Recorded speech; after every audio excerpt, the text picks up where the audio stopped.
حضرت عبداللہ بن عمر رضی اللہ تعالی عنہ بیان کرتے ہیں، رسول صلی اللہ علیہ وآلہ وسلم نے فرمایا،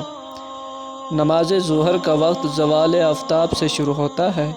اور آدمی کا سایہ اس کے قد کے برابر ہو جانے اور عصر کا وقت نہ ہونے تک رہتا ہے،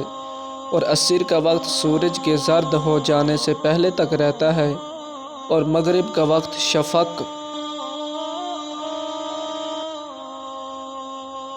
غروب آفتاب کے بعد افق پر جو سرخی ہوتی ہے کہ رہنے تک رہتا ہے، اور عشاء کا وقت نصف شب تک رہتا ہے، جبکہ نماز فجر کا وقت طلوع فجر سے طلوع آفتاب سے پہلے تک رہتا ہے، اور جب سورج طلوع ہونے لگے تو پھر نماز نہ پڑھو، کیونکہ وہ شیطان کے سینگوں کے درمیان سے طلوع ہوتا ہے۔